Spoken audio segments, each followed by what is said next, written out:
नमस्कार। बिहार की बात में आपका स्वागत है। मैं हूं पंकज कुमार। इस खास पेशकश में हम चर्चा करेंगे कि चिराग पासवान नीतीश कुमार से मिलने क्यों गए। दरअसल 2 दिन पहले तक जो चिराग के बारे में कहा जा रहा था कि उनको अब बड़ी भूमिका निभानी चाहिए, उनकी राजनीति की सक्रियता बिहार में बढ़नी चाहिए, उनके एक समर्थक ने उनकी ताजपोशी कर दी और कहा कि प्रधानमंत्री मोदी की मदद से चिराग बिहार को संभालेंगे। तो चर्चा बड़ी तेज हो गई कि क्या चिराग बिहार का सीएम बनना चाहते हैं। लेकिन आज चिराग पासवान अपने समर्थकों के साथ नीतीश कुमार के पास पहुंच गए। उन्होंने फोटो भी खिंचवाई और एक पैगाम देने का प्रयास किया गया कि चिराग एनडीए से नाराज नहीं है, बल्कि चिराग एनडीए में बने हुए हैं। और चिराग ने एक स्टेटमेंट भी दिया कि नीतीश के नेतृत्व में ही इस बार का चुनाव लड़ा जाएगा, मुख्यमंत्री का कोई वैकेंसी है नहीं। तो सवाल यह है कि क्या चिराग पासवान, जो कि 2 दिन पहले तक उनके समर्थक तरह तरह की बात कर रहे थे, मैसेज ये दे रहे थे कि चिराग कुछ अलग सोच रहे हैं, अब क्या चिराग को यह बात समझ में आ गई है कि ज्यादा टफ स्टैंड लिया तो स्थिति 2020 वाली हो सकती है, नीतीश फिर उन्हें सीटों से महरूम कर देंगे, और चिराग ने अगर टफ स्टैंड लिया तो उनकी पार्टी एक विधायक पर सिमट जाएगी और वो विधायक भी पार्टी छोड़कर के जेडीयू में चले जाएंगे। बड़ा सवाल ये लोग पूछ रहे हैं कि क्या चिराग डर गए, या क्या चिराग को समझ में आ गया कि नीतीश ज्यादा इंपॉर्टेंट है। अभी समय को देखते हुए नीतीश के खिलाफ मोर्चा खोलना ठीक नहीं है, और इसीलिए चिराग पासवान नीतीश कुमार से मिलते हैं। पर बड़ा सवाल यह है कि क्या नीतीश कुमार ने उनको उतनी सीटों को लेकर के हां कह दिया क्या? सीट को लेकर के क्या बात हुई? क्या मनचाही सीट चिराग को मिलेगी? क्या 40 सीट चिराग पा लेंगे, या कितनी सीट नीतीश देने को तैयार हुए हैं? बीजेपी ने चिराग को क्या मैसेज दिया है? ये सारी बात हम आपके साथ करेंगे, लेकिन आइए पहले आपको सुनाते हैं कि 2 नेता क्या कह रहे हैं, उसके बाद शुरू करेंगे हम चर्चा। कोई वैकेंसी नहीं है बिहार में। मौजूदा मुख्यमंत्री नीतीश कुमार जी हमारे एनडीए गठबंधन का नेतृत्व कर रहे हैं, और मुझे उम्मीद नहीं, पूरा विश्वास है कि चुनाव परिणामों के बाद मुख्यमंत्री नीतीश कुमार जी के नेतृत्व में प्रधानमंत्री नरेंद्र मोदी जी की सोच वाली सरकार, एक मजबूत एनडीए की सरकार जिसका नेतृत्व मुख्यमंत्री नीतीश कुमार जी कर रहे हैं, इसकी सोच एक विकास की सोच, मेरे प्रधानमंत्री आदरणीय नरेंद्र मोदी जी की सोच वाली सरकार बिहार चुनाव के बाद, परिणामों के बाद एक मजबूत एनडीए की सरकार बनने जा रही है। ये पूरा चिराग जी, पहले आपका एक पोस्ट आता है। बिहार में मुख्यमंत्री पद की कोई वैकेंसी नहीं है। जैसा मैंने कहा कि चुनाव परिणामों के बाद प्रधानमंत्री नरेंद्र मोदी जी की सोच का नेतृत्व बिहार में मुख्यमंत्री नीतीश कुमार जी की सरकार करेगी। चिराग पासवान जी की लोक जनशक्ति पार्टी एनडीए की मजबूत स्तंभ है। आने वाले महीने में होने वाले विधानसभा चुनाव को लेकर चिराग पासवान जी की मुख्यमंत्री नीतीश कुमार जी से मुलाकात के स्पष्ट राजनीतिक संकेत हैं एनडीए को प्रचंड बहुमत में लाना। चिराग जी पहले ही कह चुके हैं कि वे पीएम मोदी के हनुमान हैं। अब हनुमान जी पीएम एवं सीएम के विकास कार्यों की गदा लेकर बिहार में कूद पड़े हैं। निश्चित रूप से इसका विधानसभा चुनाव में एनडीए को लाभ मिलेगा। एनडीए को लाभ मिलेगा, प्रधानमंत्री जी के हनुमान हैं, ये सारी बातें राजनीति में तो कही जाती हैं। चिराग पासवान हनुमान ही अपने आप को कहते थे, लेकिन जब उनके 5 एमपी चले गए तो चिराग मंत्री नहीं रह गए थे, और तो और 13 जनपद भी चिराग पासवान को खाली करना पड़ा था, और जिसको लेकर के चिराग पासवान पब्लिक में रोए भी थे। बड़ा सवाल ये उठता है कि चिराग की राजनीति किस ओर जा रही है। क्या उनको समझ में आ गया है कि नीतीश से पंगा लेना ठीक नहीं होगा, या चिराग की बात नीतीश कुमार और भाजपा मान चुकी है? क्या है अंदर की खबर, ये हम आपको बताने जा रहे हैं। और इसको बताने के लिए हम लिए चलते हैं अपने मेहमान के पास जो हमारे साथ जुड़ रहे हैं। हमारे साथ जो लोग जुड़ रहे हैं सीधे पटना से, हम आपको बता दें हमारे साथ जुड़ रहे हैं सुजीत कुमार। जी हाँ, सुजीत कुमार पटना से संवाददाता हैं, वो हमारे साथ जुड़ेंगे, जो कि लगातार नज़र बनाए हुए थे। और साथ ही साथ हमारे साथ फैजान अहमद साहब जुड़े हैं, वरिष्ठ पत्रकार हैं। हमारे साथ विनय कुमार जी जुड़े हैं, वरिष्ठ पत्रकार हैं, चिराग पासवान की राजनीति को बखूबी समझते हैं। और संवाददाता हमारे साथ जुड़े हैं सुजीत। सुजीत, आप वहाँ पर मौजूद थे, चिराग पासवान पहुँचे कल तक। कल वैसे चिराग ने स्टेटमेंट दे दिया था कि सीएम की कोई वैकेंसी नहीं है, लेकिन उनकी कार्यकारिणी की मीटिंग होती है और मीटिंग से जिस तरीके का पैगाम दिया जाता है उसका मतलब तो ये निकाला जा रहा था कि चिराग खुश नहीं है, चिराग को जितनी सीटें चाहिए वो देने के लिए तैयार नहीं है। बाकी बड़ा दल, बड़े घटक दल, चाहे जेडीयू हो और बीजेपी हो। और एक बात कहा जा रहा था कि चिराग के 2 सांसद जेडीयू के एक बड़े नेता से दिल्ली के एयरपोर्ट पर मिले और उसके बाद उन्होंने मांग कर दी कि हम लोग को बैठना चाहिए, सीट की बात करनी चाहिए। तो उन्होंने पलट के जवाब दे दिया कि अरे आप बीजेपी के लाए हैं, आप बीजेपी से बात करिए। उसके बाद चिराग पासवान के कान खड़े हो गए और तब से चिराग पासवान की पार्टी से ये आवाज़ आने लगी कि चिराग को बिहार में इंटरेस्ट लेना चाहिए। चिराग खुद कहने लगे मैं पिता से उलट बिहार की राजनीति में इंटरेस्ट लूँगा, बिहार फर्स्ट, बिहारी फर्स्ट हमारा विज़न है। फिर कल से चिराग पासवान की बोली बदल गई है, ये राजनीति क्या है सुजीत? देखिए पंकज जी, इन सब चीज के अलावा मैं एक चीज और यहाँ पे अपडेट करना चाहूंगा। एक पोस्टर लगा था जिसमें लिखा हुआ था कि चिराग पासवान बिहार में सीएम चिराग पासवान जैसा चाहिए। मैंने कुछ समर्थकों से बात की थी, समर्थकों में ने जो बातें मुझसे कही वो बहुत इंटरेस्टिंग थी। समर्थकों का ये कहना था कि सीएम से तो मुलाकात हो गई, लेकिन हम लोग क्या करें, हम लोगों को तो जैसा कहा जाता है वैसे ही हम लोग करते हैं। बहुत स्पष्ट क्लियर मैसेज है इसमें कि प्रेशर पॉलिटिक्स इसमें पंकज जी चल रही थी। ये जिस तरीके से उनके समर्थकों ने ये बात कही थी पोस्टर को लेकर के, ये अपने आप में बहुत कुछ कह जाता है। अब रही बात चिराग की, देखिए पंकज जी बिल्कुल सही बात है। चिराग पासवान को ये जाकर के अब ये लग रहा है कि इस कंडीशन में, जिस कंडीशन में अभी सीएम नीतीश कुमार हैं या जिस कंडीशन में एनडीए गठबंधन है, उससे अलग अगर ये जाते हैं तो उनको नुकसान हो सकता है। आप 2020 के चुनाव को ही देखिए ना, 6% का वोट उस समय मिला था, वो भी तब जब वो अकेले लड़े थे। और अगर अभी वो फिर लड़ते हैं और इस सिचुएशन में लड़ते हैं जिस सिचुएशन में एनडीए के अन्य घटक दल अलग सुर में हैं और ये अलग सुर में अगर जाएंगे तो नुकसान किसको होगा।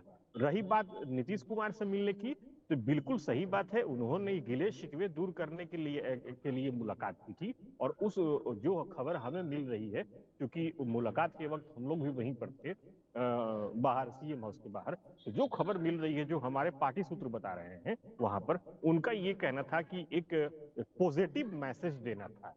और वो पॉजिटिव मैसेज आप गौर करेंगे, सीएम से मुलाकात की जो तस्वीरें हैं वो चिराग ने भी शेयर की हैं और सीएम यहाँ से भी शेयर हुई है।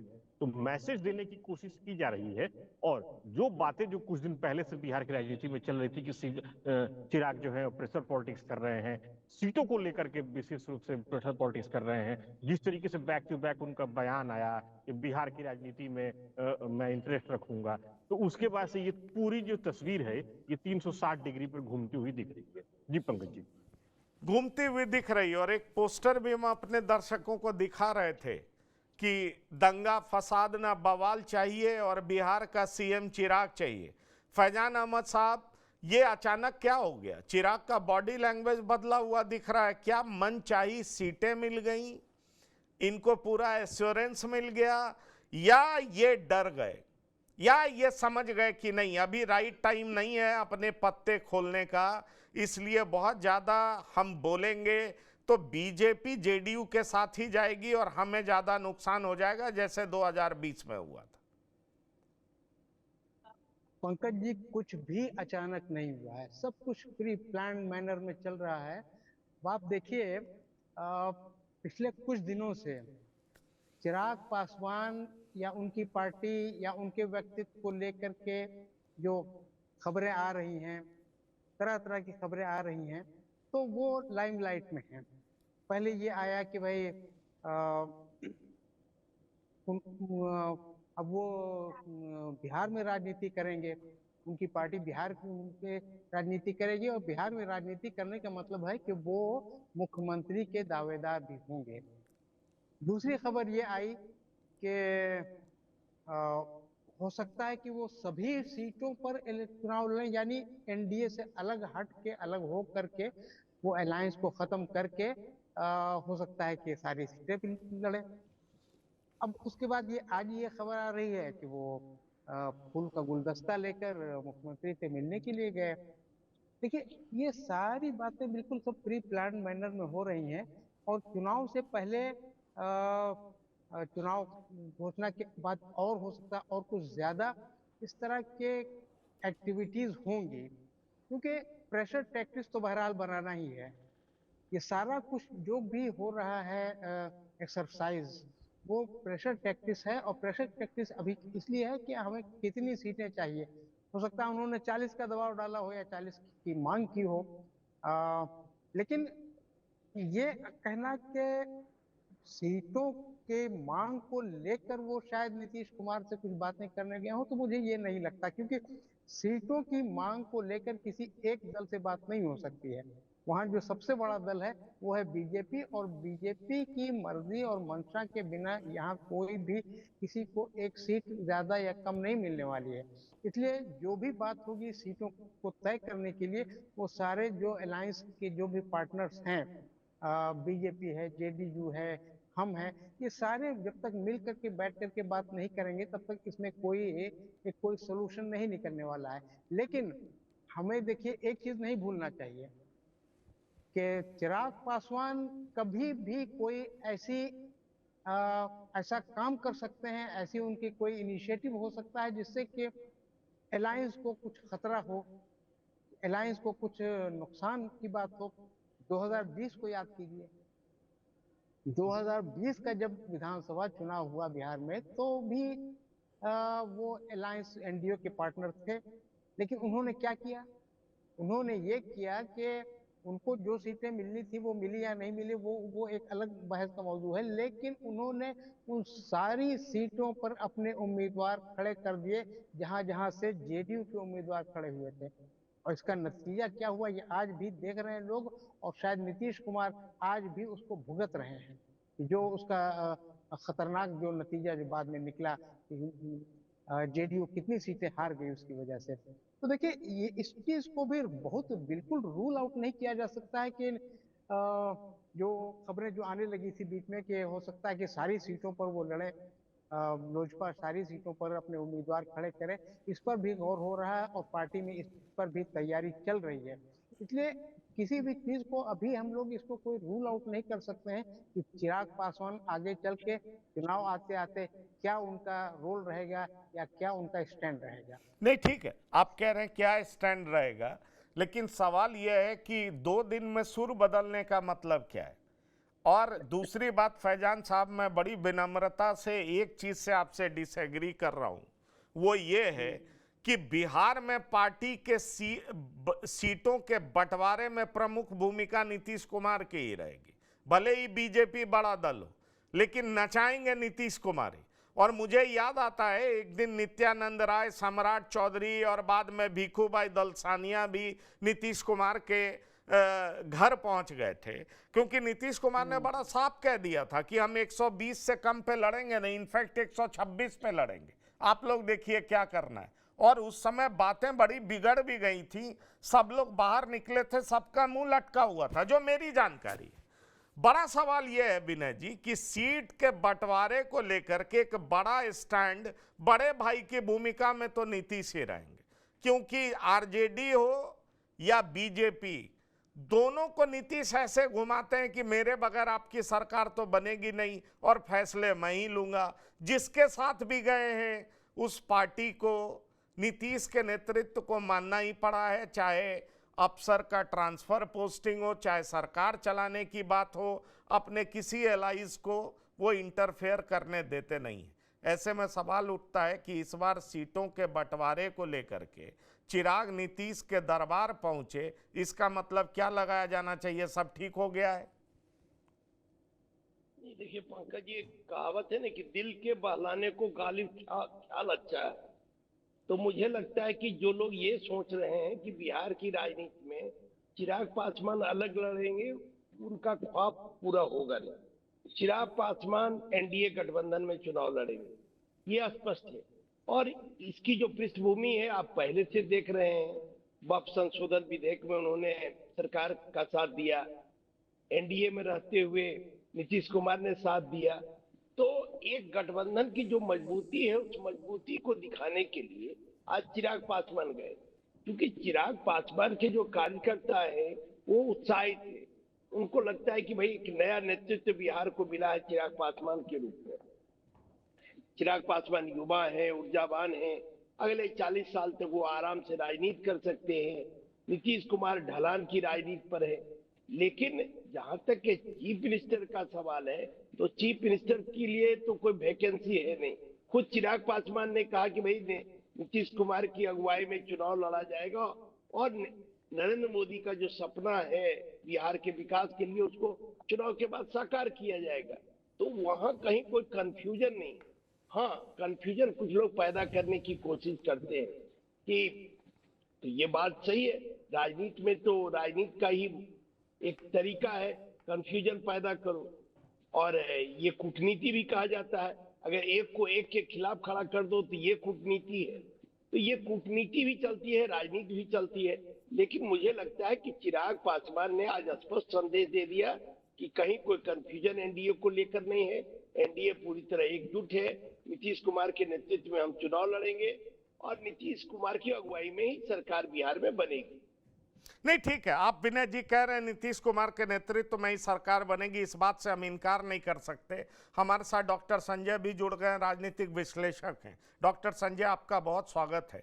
लेकिन फैजान अहमद साहब, मैं आपसे ये पूछना चाहूँगा कि दरअसल चिराग के सामने मुश्किल क्या है, और दरअसल बीजेपी और जेडीयू के सामने भी मुश्किल क्या है? एक मुश्किल ये है कि चिराग 40 सीट चाहते हैं, और क्या बीजेपी और जेडीयू चिराग को 40 सीट दे देगी? ये एक बड़ा सवाल है। दूसरा बड़ा सवाल है कि पिछली बार चिराग एनडीए का हिस्सा नहीं थे। 2020 में चिराग जो सीट चाहते हैं वो ज्यादातर जेडीयू की सीटें। चिराग हो सकता है 10 कम सीट पर मान भी जाए, लेकिन 30 वो सीट चाहते हैं जो ज्यादातर जेडीयू की मजबूत सीटें हैं। और कहा जा रहा है कि यहीं पर क्लैश बहुत तगड़ा है, और जेडीयू अपनी कोई ऐसी सीट छोड़ना नहीं चाहती है जिसको वो मान रही है कि ये मेरा विनिंग सीट है, यहां पर हम जीत रहे हैं। तो ऐसे में चिराग माने कैसे, ये सवाल सब जानना चाहते हैं। कैसे माने होंगे? चलिए 40 से 30 हो जाएगा। ये इस बार मुझे एक मामले में चुनाव अलग इसलिए दिख रहा है कि राष्ट्रीय लोक मोर्चा, उपेंद्र कुशवाहा भी कहते हैं हमको 25 सीट मत दो, 10 ही दो, 8 ही दो, लेकिन वो सीट तो जो जीतने वाली हो। इसी तरीके से कांग्रेस भी महागठबंधन में कह रही है 70 मत दो, 55 दे दो, 60 दे दो, 50 से ज्यादा दे दो, लेकिन मनचाही सीटें दो। वैसे ही चिराग भी कह रहे हैं कि 30 जीतने वाली सीट हो, जो हमारे सूत्र बताते हैं। पर जीतने वाली सीट जेडीयू कैसे छोड़ देगी? फैजान अहमद साहब, चलिए, कम से कम पॉलिटिकल पार्टीज ये तो मानने लगी हैं अब कि ये सीटें जो हैं वो मेरी हारने वाली सीट हैं, हम यहाँ से जीत ही नहीं सकते हैं, यहाँ से हम हार जाएंगे। कम से कम अब ये बात तो मानने लगे हैं। देखिए, जहाँ तक चिराग वाली बात है, देखिए चिराग पासवान का हौसला बढ़ जाता है लोकसभा चुनाव में। लोकसभा चुनाव में उनकी स्ट्राइक रेट बहुत अच्छी है, 100% उनकी स्ट्राइक रेट है। वो जितनी सीटें लड़े उतनी सीटें जीत गए। उसकी बेसिस पर उनका ये दावा, वो दावा करना चाह रहे हैं या उनकी पार्टी ये दावा करती है कि साहब जो जो सीटें हमने जीती हैं लोकसभा की, उनके अंदर जो आती हैं विधानसभा की सीटें, वो सभी की सभी हमें मिलनी चाहिए। तो उनकी संख्या 30+ हो जाती है। लेकिन अगर वो सीटें जेडीयू की विनिंग सीट है, यानी जेडीयू का एमएलए वहां से है, सिटिंग एमएलए है, अगर सिटिंग एमएलए है वहां से जेडीयू का, तो जेडीयू किसी कीमत पर वो सीटें कुर्बान नहीं कर सकती है, और वो किसी भी को यानी चिराग पासवान को बहरहाल वो सीटें नहीं देगी। इसको लेकर के एक क्लैश होगा, और इस क्लैश को मुझे लगता है कि आपस में ये लोग मिलकर के बीजेपी की लीडरशिप इसमें इंटरवेट करेगी, और उसमें कहीं ना कहीं कोई एक सोल्यूशन निकालने की कोशिश की जाएगी। लेकिन इसमें एक बात ये भी है कि हमें इतनी सीटें चाहिए, और वो भी ऐसी सीटें चाहिए जो हमारी पसंद की हों, और ऐसी सीटें चाहिए जो हमारी विनिंग सीटें, जहां विनेबिलिटी मेरी ज्यादा है, जो हम जीत सकते हैं, वही सीटें चाहिए। तो फिर देखिए, ऐसी हालत में विनेबिलिटी सीट में हो सकता है कि वो बीजेपी की सीटिंग सीट भी हो सकता है वो हिंदुस्तानी अवाम मोर्चा की सीटिंग सीट वो जेडीयू की सीटिंग सीट हो सकती है। तो देखिए, सीटिंग सीट जिसकी भी होगी, मुझे नहीं लगता है कि हो सकता है इक्का दुक्का केसेस में ऐसा हो सकता है कि कहीं कुछ चेंज कर दिया जाए, लेकिन अधिकतर सीटें जो ज्यादातर विनिंग सीटें, मतलब सिटिंग सीटें हैं जिस पार्टी की भी, वो उसी पार्टी के फेवर में रहेंगी, और ये ऐसा नहीं हो सकता है कि किसी दूसरी पार्टी को वो सीट दे दी जाए। हाँ, इसलिए इस मामले देख पर जो जी, जी जी नहीं, मैं वही पूछ रहा हूं। तो चिराग के पास तो एक भी विनिंग सीट नहीं है। डॉक्टर संजय कुमार, एक जो थी भी वो जेडीयू में चली गई। मैं आ रहा हूं सुजीत आपके पास। डॉक्टर संजय कुमार भी है, मैं वही, चिराग के पास तो एक भी विधानसभा में सीट नहीं है। फिर सीट मांगने का आधार क्या होगा? ये होगा डॉक्टर संजय कुमार की जो 5 लोकसभा सीट जीते हैं उसमें भी जेडीयू कहेगी कि आप कौन कौन से विधानसभा में जीते हैं, कौन कौन से में हारे हैं, क्या वो पैमाना होगा? और अगर उसमें भी जेडीयू के एमएलए होंगे तो क्या जेडीयू सीट छोड़ देगी, बीजेपी सीट छोड़ देगी? मेरी जानकारी के मुताबिक क्लैश यहीं पर है, और इसी क्लैश का जो जवाब ढूंढने के लिए चिराग पासवान को नीतीश कुमार के पास भेजा गया। बीजेपी ने कहा आप एक नीतीश कुमार से मिलिए, आप बात करिए। नीतीश कुमार भाई मुख्यमंत्री हैं, उनके नेतृत्व में चुनाव लड़ा जाएगा, तो आप भी अपनी बात रखिए, पर एक मैसेज जनता को साफ दे दीजिए कि आप हमारे साथ हैं, आप कहीं जाने वाले नहीं। और वही चिराग ने किया, जो मेरी जानकारी है। देखिए, राजनीति में परिस्थितियां बड़ा महत्वपूर्ण होती है। कोई फॉर्मूला जैसी चीज नहीं होती है।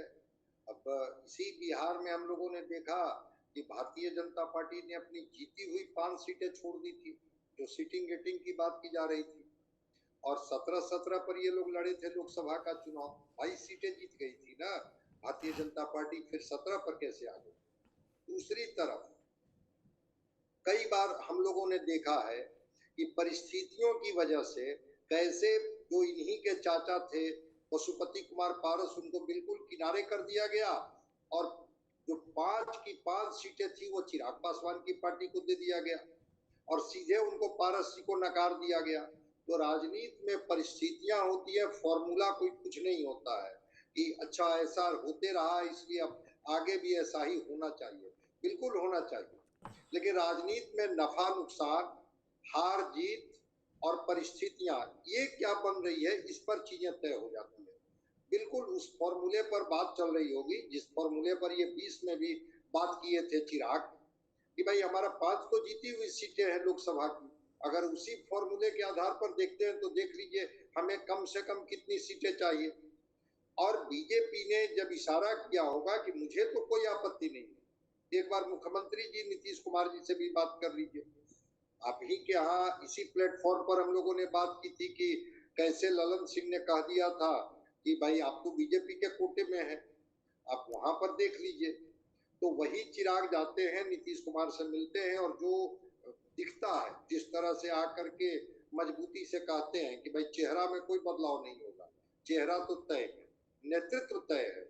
तो निश्चित रूप से नीतीश कुमार जी का ये आश्वासन जरूर मिला होगा कि हाँ, सीटों का हम लोग देख लेते हैं कि कैसे कहाँ कौन गणित बनता है, और हम उसमें कोशिश करेंगे कि जो आपके हिस्से की सीट होगी जहां आप बेहतर कर सकते हैं उसके लिए हमें कोई आपत्ति नहीं होगी, हम चाहेंगे कि आपकी पार्टी उन सीटों से लड़े। कुछ इस तरह की बात हुई है, तभी तो ये रविवार को पोस्टर लगता है, दंगा न फसाद चाहिए और मुख्यमंत्री के रूप में चिराग चाहिए, और तुरंत मुख्यमंत्री से मुलाकात, वो गुलदस्ते वाली तस्वीर, और ये कहना कि हाँ वही जो है से ये तय करेंगे, तो कहीं ना कहीं चीजों को तो बताता ही है।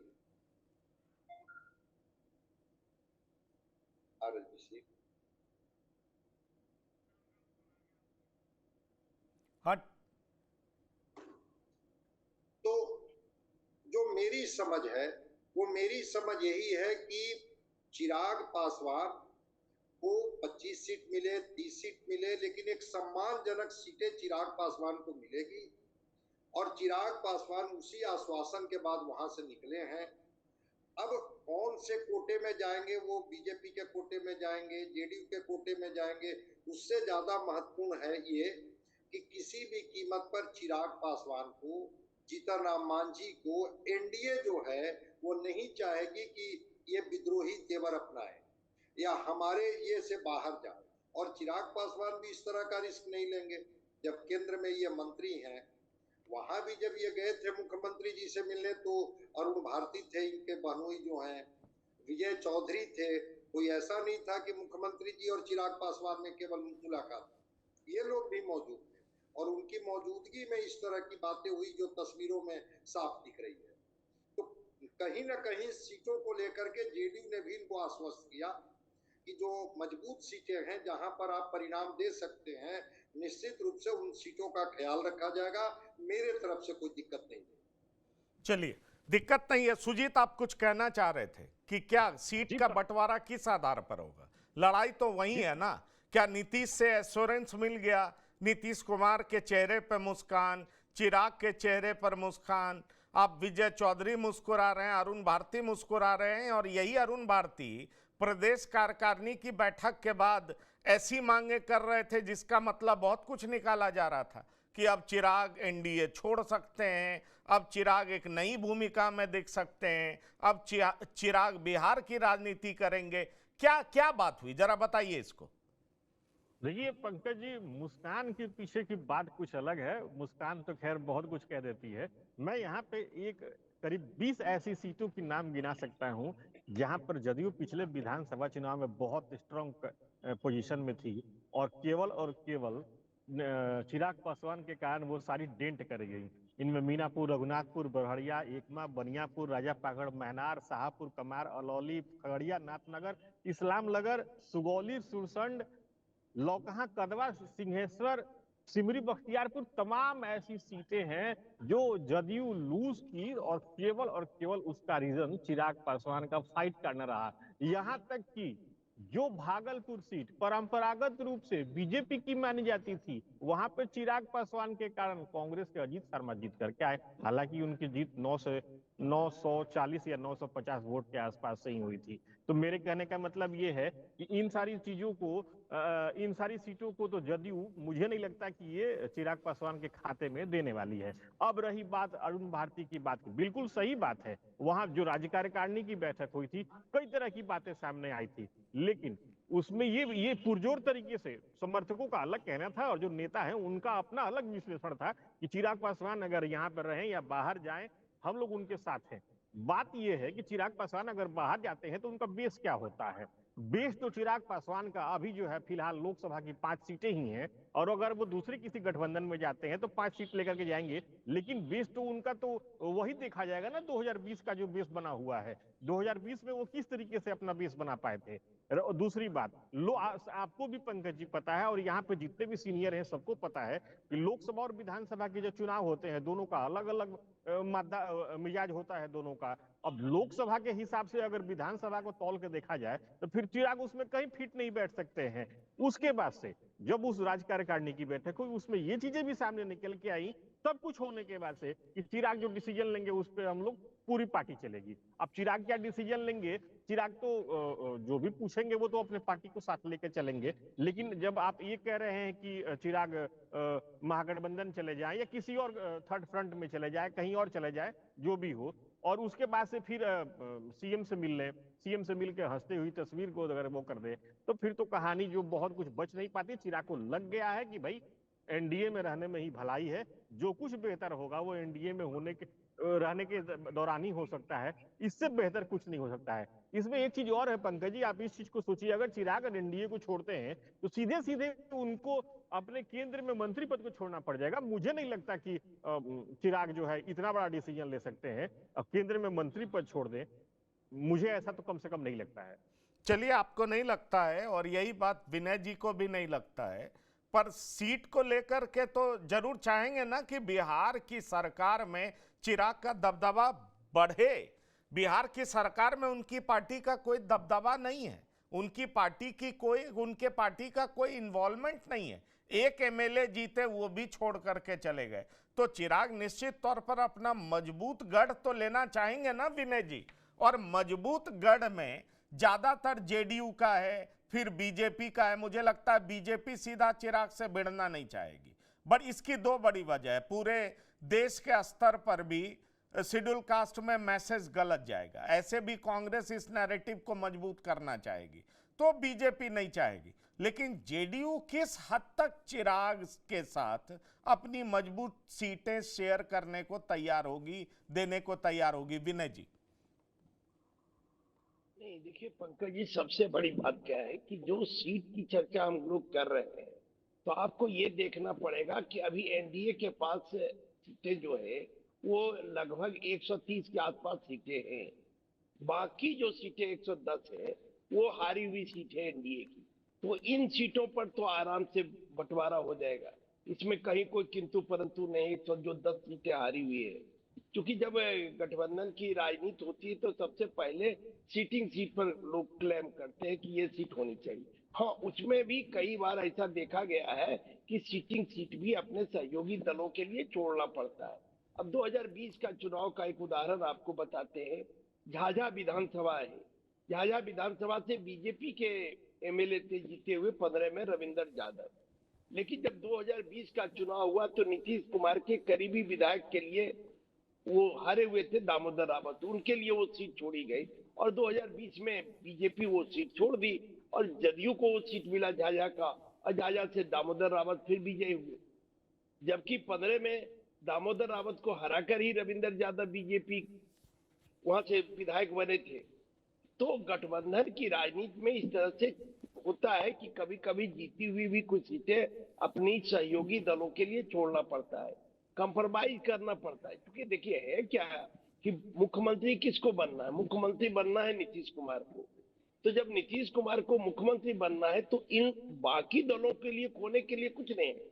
चिराग पासवान तो बिहार की राजनीति कर रहे हैं और अभी तो उनके कोई विधायक नहीं है, लेकिन जो उनके विधायक पहले थे भी, एक विधायक वो छोड़कर गए, तो उनको क्या मिला जदयू में जाने से? अगर वो लोजपा में रहते तो आज लोजपा के बड़े लीडर रहते।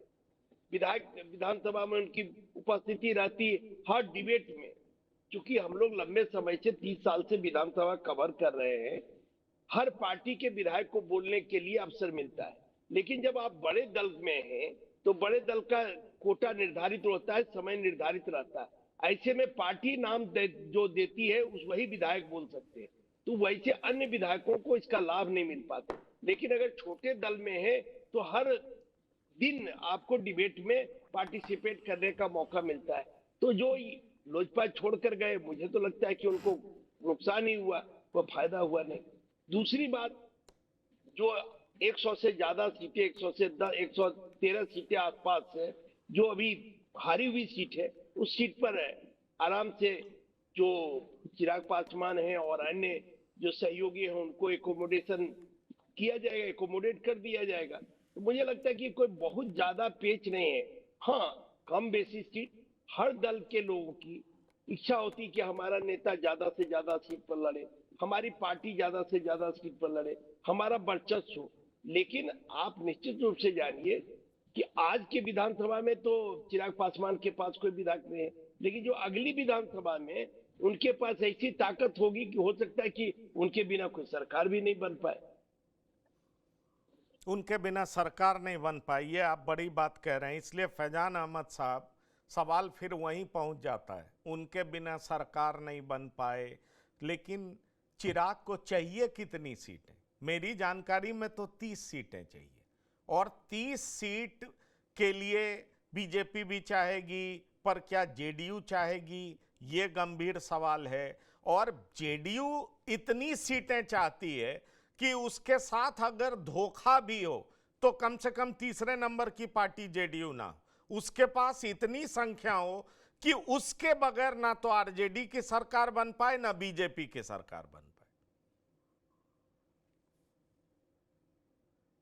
मुझे भी यही खबर जो मिली है और रिपोर्ट जो आ रही है कि वो 30 सीट की मांग है, मतलब जो सिंसियरली जिसको कहा जाए, ऐसे तो 40-50 की बात होती है वो अलग बात है, जो सीरियसली जो है वो 30 सीट का ही मामला है। लेकिन फिर क्लैश वहीं पर आ जाता है कि उस 30 सीटों में बहुत सी सीटें ऐसी हैं जो जेडीयू की सिटिंग सीटें हैं। अब उस पर कैसे फैसला होता है ये तो अब ये लोग समझे, लेकिन मुझे भी यही लग रहा है कि पहले चिराग पासवान को उन सीटों में से सीटें दी जाने की संभावना है जो सीटें एनडीए के पास नहीं है, यानी जो कांग्रेस के पास है या जो आरजेडी के पास है, मोस्टली आरजेडी के पास है। तो ऐसी ही सीटें देने की उनको वो दी जाएंगी या उनके रिकमेंड किया जाएगा कि भाई ये सीटें आपके लिए हैं, वो ज्यादातर वही सीटें होंगी। अब जो कुछ सीटें और जो बचती हैं जिस पर हो सकता है कि चिराग पासवान इंसिस्ट करें, वो एडमेंट हो कि नहीं मुझे ये सीट भी चाहिए, तो मुझे लगता है कि वो उन सीटों पर कहीं ना कहीं कुछ कंसिलिएशन होने की जरूरत है, या कहीं पर कुछ ऐसी स्थिति बने कि भाई ठीक है वो सीट अगर उनको नहीं दी जा रही है तो उसके बदले में कौन सी सीट दी जा रही है। ये मुझे लगता है कि जब सीटों के बंटवारे पर जब फॉर्मल बातचीत होगी तो उसमें ये बातें उठेंगी और हो सकता है कि इन बातों का कुछ हल भी निकले। नहीं, इन बातों का हल निकले ये बात तो आप कह रहे हैं कि इन बातों का हल निकले। हाँ विनय जी, आप कुछ कहना चाह रहे हैं? पंकज जी देखिए, जो सीटों का जब बंटवारा होता है ना तो पहले सीटों की संख्या अलॉट की जाती है कि आपको 30 सीट मिलेगा, तब फिर कॉन्स्टिट्यूंसी वाइज होता है। जो हम लोग अब तक देखते आए हैं यही होता रहा कि पहले आपको कितनी सीटें मिलेंगी, उसके बाद फिर जो सीटें उपलब्ध है वो और कुछ चॉइस की सीटें मिल जाती। तो चिराग पासवान भी जो अपने बड़े लीडर है उनको लड़ाना चाहेंगे तो उनके लिए वो सीट बनाना चाहेंगे कि वो लड़े और वो जीते। तो ये होगा, पहले इनको कितनी सीट मिलती है ये तय होगा, ये तय होगा। और अपने बड़े लीडर को लड़ाना भी चाहेंगे जहां पर उनकी जाति, जो उनका आधार वोट बैंक है, उसकी संख्या ज्यादा होगी, उसको भी उतारना चाहेंगे। ये सारी बातें सही है, लेकिन क्या मान लिया जाए डॉक्टर संजय कि चिराग पासवान ही अब असली एलजेपी हैं? ये भी मांग तो प्रदेश कार्यकारिणी की बैठक में की गई ना कि असली सिंबल मिल जाए। और जो हम देख रहे हैं कि जिस तरीके से इनके चाचा चुपचाप बैठे हैं, प्रिंस राज वो भी चुपचाप बैठे हैं जो पूर्व सांसद रह चुके हैं। सूरजभान सिंह क्या करेंगे इसको लेकर के भी चर्चा चल रही है। सूरजभान सिंह भी राजनीति में उनका परिवार आना चाहता है जो पहले से था। ऐसे में अब चिराग जिस तरीके से एनडीए में फिट होते दिखाई पड़ रहे हैं, शर्त जो भी रहा हो, 30 सीट पर एनडीए मान गई हो, सीट कौन कौन सा चाहिए इस पे बात चलेगी। और मुझे लगता है जेडीयू के तरफ से 3 नेताओं की भूमिका बड़ी अहम रहेगी। वैसे 5 लोगों की टीम बनाई गई है, उसमें एक सराफ हैं, ललन सिंह हैं, विजय चौधरी हैं, संजय झा होंगे ही होंगे। तो ये लोग तय करेंगे कौन सीट देनी चाहिए नहीं देनी चाहिए। पर मैं आपसे ये पूछ रहा हूं कि सीटों का बंटवारा आसानी से हो जाएगा, नंबर 1, और नंबर 2, अब पशुपति पारस के लिए एनडीए का रास्ता बंद हो चुका है।